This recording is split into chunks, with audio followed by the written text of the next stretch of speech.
నమస్కారం అందరికీ.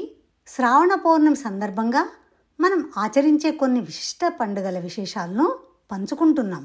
ఇవి కేవలం పండుగలు మాత్రమే కాదు, ఆధ్యాత్మికత, భక్తి, సోదరభావం, ధర్మ నిర్ణయం, జ్ఞానం కలిసిన విలువైనటువంటి మాసం శ్రావణ మాసం. రాఖీ పౌర్ణమి, ప్రేమకు పట్టుకట్టే తిథి రాఖీ పౌర్ణమి.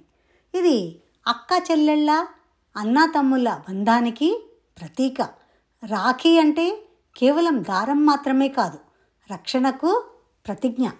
రాఖీ అంటేనే రక్ష.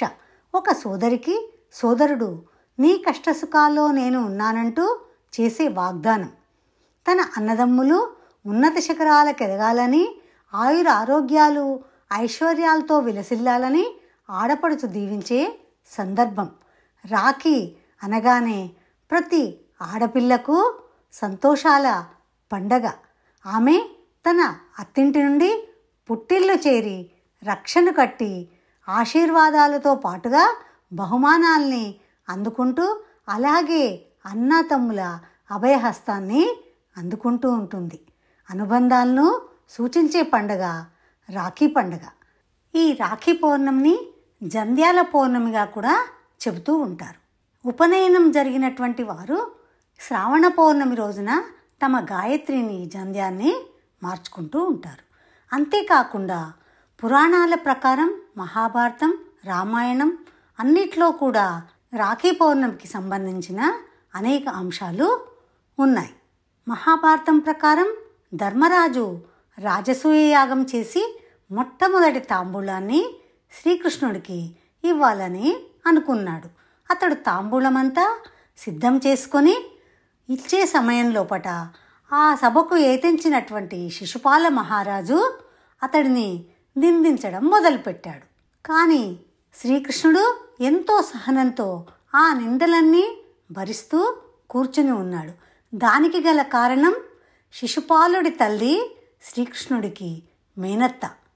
శిశుపాలుడు జన్మించినప్పుడు ఒక అందం లేకుండా అందవిహీనంగా జన్మించాడు.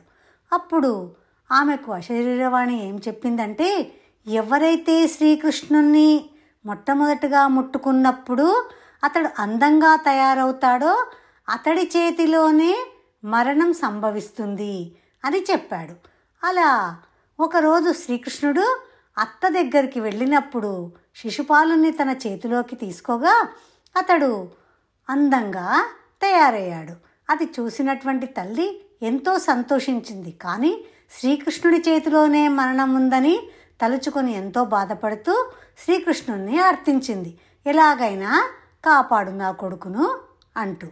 దానికి అత్త, నీవు ఏమాత్రం కూడా భయపడవలసినటువంటి అవసరం లేదు. నేను తప్పకుండా 100 తప్పుల వరకు శిశుపాలుని క్షమిస్తాను.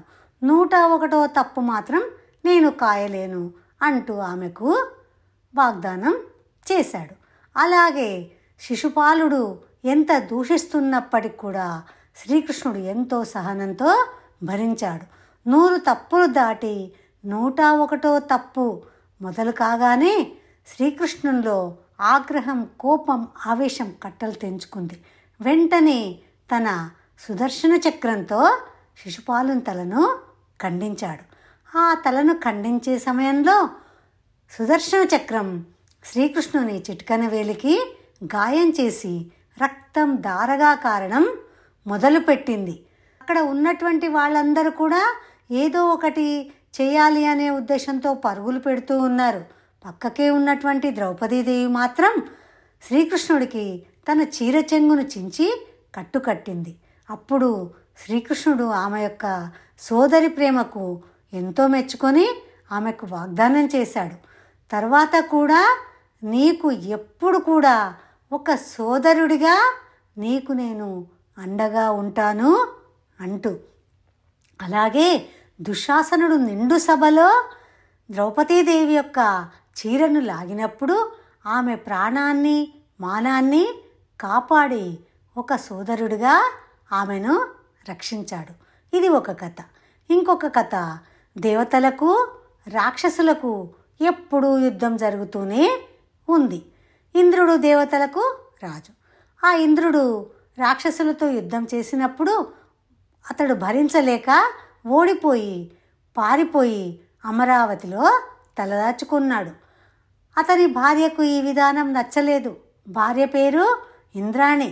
ఆమె ఒకరోజు గౌరీశంకర్ను హరిహరులందరినీ కూడా పూజించి ఒక తోరంతో రక్షను తయారు చేసి తన భర్త అయినటువంటి ఇంద్రుడి చేతికి కట్టిందని, అలాగే దేవతలందరూ కూడా తమ తమ శక్తులను జోడించి రక్షలను ఇంద్రుడికి కట్టాడని, ఆ రక్ష కట్టుకొని వెళ్ళినటువంటి ఇంద్రుడు రాక్షసులను ఓడించి విజయాన్ని సాధించాడని, ఇది కూడా రక్షాబంధనానికి ప్రతీక అంటూ ఒక పురాణ గాథ.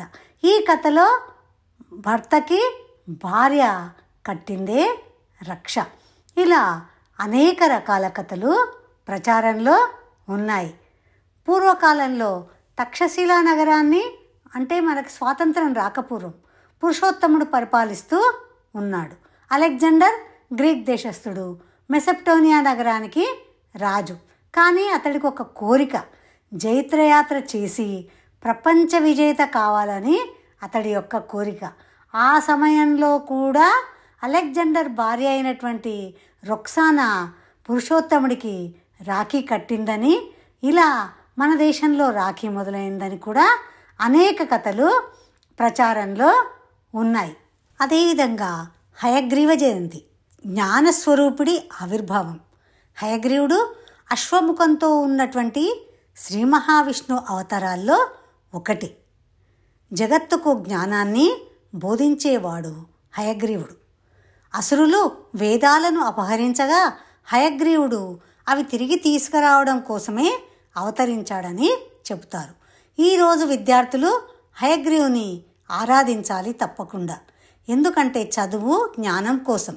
హయగ్రీవుడి శరీరంలో దేవతలందరూ కూడా కొలువై ఉన్నారని చెబుతూ ఉంటారు. అందుకే హయగ్రీవ జయంతి శ్రావణ పౌర్ణమి రోజున విద్యార్థులందరూ కూడా జ్ఞానం పొందడం కోసం భక్తి, ఆచరణ, సాధన అనేది చాలా అవసరం. అదేవిధంగా శ్రావణ పౌర్ణమి మహిమాన్వితమైనటువంటి రోజు.